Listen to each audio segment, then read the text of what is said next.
अम्ल, क्षार एवं लवण। इस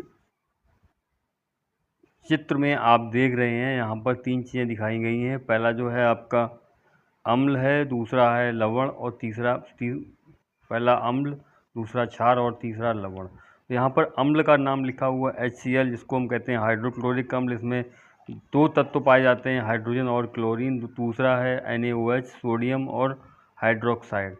और तीसरा है NaCl, जिसको हम नमक के रूप में भी जानते हैं।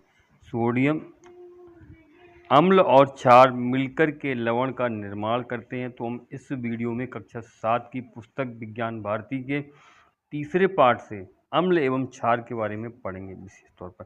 देखिए, अम्ल कहाँ से पाए जाते हैं और इनका स्वाद कैसा होता है, और क्षार यह एक दूसरे पर किस प्रकार की अभिक्रिया करते हैं, ये सभी हम इस वीडियो में आपको बताएंगे।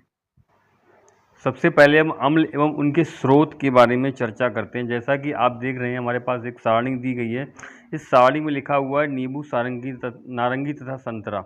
ये जो फलों के नाम है, इनसे हमें एक सिट्रिक अम्ल मिलता है। दूसरा है सिरका तथा अचार, इससे हमको एसिटिक एसिड प्राप्त होता है। तीसरा है दूध से हमको लैक्टिक एसिड बनता है, जो कि दही में पाया जाता है। तीसरा है मक्खन। चौथा, मक्खन में आप देखते हैं ब्यूटेरिक एसिड पाया जाता है। इमली तथा अंगूर, इसमें टार्टरिक अम्ल पाया जाता है। जैसे आपने एक नाम सुना होगा टार्टरी का, तो यह इमली व अंगूर से प्राप्त की जाती है। अगला नाम है इसी में लाल चींटी। देखिए, लाल चींटी जो होती है वो लाल चींटियों में फार्मिक अम्ल पाया जाता है, लेकिन चींटी के डंक में मेथिनोइक अम्ल पाया जाता है। यहाँ पर एक प्रश्न बनता है सामान्य ज्ञान में, अगर कहते हैं चींटियों में यानी लाल चींटी में फार्मिक अम्ल पाया जाता है, चींटी और बर्रैया, इन सभी में फार्मिक अम्ल पाया जाता है, किंतु इनके डंक में कौन सा अम्ल पाया जाता है? मेथिनोइक अम्ल। देखिए, चाय में हमारा टैनिक अम्ल पाया जाता है। सोडा वाटर, इसमें आपका कार्बनिक अम्ल पाया जाता है। और टमाटर में ऑक्सैलिक अम्ल पाया जाता है। यानी ये सभी फल अम्लीय स्वाद के निर्धारण में होते हैं। अब आता है अम्ल और क्षार में अंतर क्या होता है। देखिए, यहाँ पर मुख्य अंतर बताए गए हैं। अम्ल जो है जलीय विलयन में घुलने के पश्चात हाइड्रोजन आयन देते हैं, जिनको हम संकेत H+ करके लिखते हैं। जबकि क्षार जो है जलीय विलयन के पश्चात हाइड्रोक्साइड यानी कि OH- आयन देते हैं। यह जो है हमारे क्षार कहलाते हैं। दूसरा है अम्ल का pH मान जो होता है वो 7 से कम होता है, जबकि क्षार का pH मान 7 से अधिक होता है या 7 से कम होता है। अम्ल का स्वाद खट्टा होता है, लेकिन जबकि क्षार का स्वाद थोड़ा सा कसैला होता है। अम्ल नीले लिटमस पेपर को लाल कर देता है, जबकि क्षार लाल लिटमस पेपर को नीला कर देता है। ये दोनों विपरीत प्रक्रिया करते हैं। अम्ल नीले लिटमस पेपर को लाल कर देता है, जबकि क्षार लाल लिटमस पेपर को नीला कर देता है। अब हम आते हैं पुस्तक की तरफ। पुस्तक में किस प्रकार वर्णन दिया गया है। ये हमारी पुस्तक कक्षा 7 की विज्ञान भारती पुस्तक, और इसकी कार्य पुस्तिका भी हम आपको हल अवश्य करवाएंगे।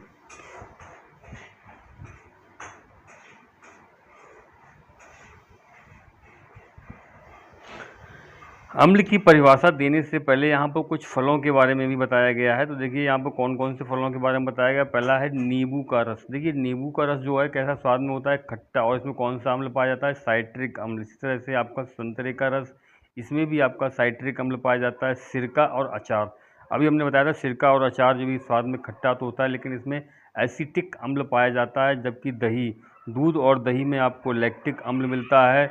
इमली और कच्चा आम, इसमें आपको टार्टरिक अम्ल प्राप्त होता है।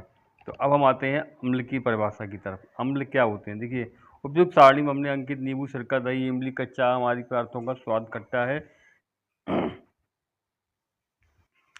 अम्ल जो शब्द है लैटिन भाषा के एस्पियर से बना है।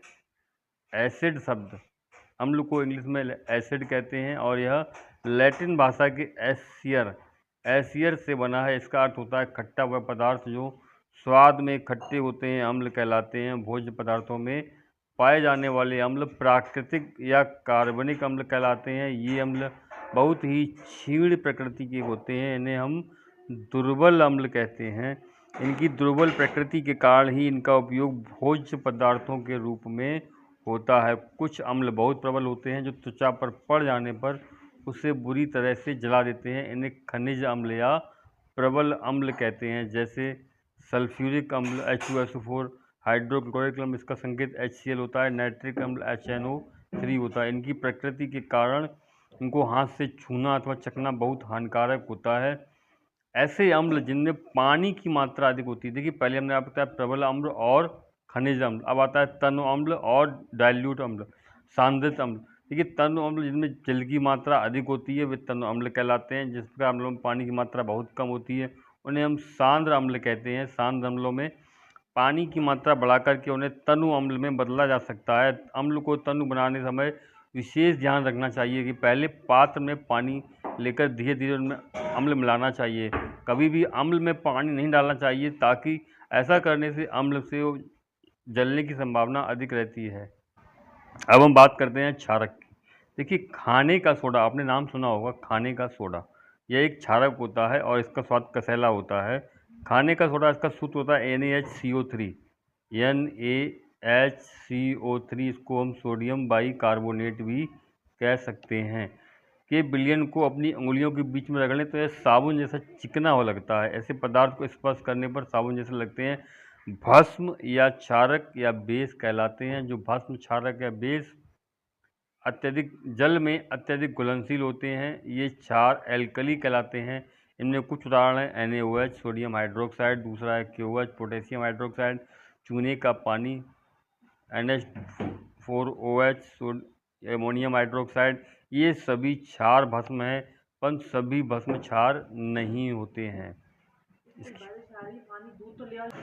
सवाल आता है अम्ल और क्षार की हम पहचान किस प्रकार कर सकते हैं। देखिए अम्ल और क्षार की पहचान करने के लिए कुछ सूचक का प्रयोग किया जाता है। जैसे यहाँ पर कुछ सूचक बताए गए हैं। इन सूचकों को जब किसी अम्ल या क्षारीय विलयन में मिलाया जाता है तब इनका रंग बदल जाता है। जैसे लिटमस पेपर, हल्दी, गुड़हल की पंखुड़ियाँ आदि प्राकृतिक रूप में पाए जाने वाले सूचक हैं। अम्ल एवं क्षारक की पहचान करने के लिए प्रायः लिटमस पेपर का प्रयोग किया जाता है। यह एक रंगीन पेपर होता है जिसको अम्ल या क्षार में डालने से इनका रंग परिवर्तित हो जाता है। अम्ल में नीले से लाल और क्षार में लाल से नीला हो जाता है। लिटमस पेपर नीले एवं लाल कागज की पट्टियों के रूप में उपलब्ध होते हैं। नीला लिटमस पेपर अम्ल में डुबोने पर लाल हो जाता है और लाल लिटमस पेपर क्षारक के विलयन में डुबोने पर नीला हो जाता है। सामान्य रूप से पाया जाने वाला यह लिटमस लाइकेन पौधे से प्राप्त किया जाता है। तो एक बहुत बड़ा सामान्य ज्ञान का प्रश्न है, लिटमस कहाँ से प्राप्त होता है? तो यह लाइकेन के पौधे से पाया जाता है। गुड़हल के पुष्प की पंखुड़ियों भी सूचक के रूप में प्रयुक्त होती हैं। गुड़हल के पुष्प का सूचक आत्मीय विलयनों का गहरा गुलाबी और क्षारीय विलयनों को हरा कर देता है। अम्लीय विलयनों को गहरा गुलाबी और क्षारीय विलयनों को हरा कर देता है। इस प्रकार हल्दी का चूर्ण भी एक अन्य प्राकृतिक सूचक है जो क्षारीय विलयन को खत्म कर देता है। देखिए क्या है, प्रयोगशाला में अम्ल एवं क्षार के परीक्षण के लिए लिटमस पेपर के अतिरिक्त एक और सूचक नाम आता है जिसका नाम होता है मिथाइल ऑरेंज या फिनोप्सिलीन का भी प्रयोग किया जाता है। मिथाइल ऑरेंज अम्लीय विलयन में लाल तथा क्षारीय विलयन में पीला हो जाता है। फिनोप्सिलीन अम्लीय विलयन में रंगहीन तथा क्षारीय विलयन में गुलाबी हो जाती है। तो ये थे हमारे सूचकों के नाम। वीडियो अच्छा लगे चैनल को लाइक और सब्सक्राइब अवश्य करें। धन्यवाद।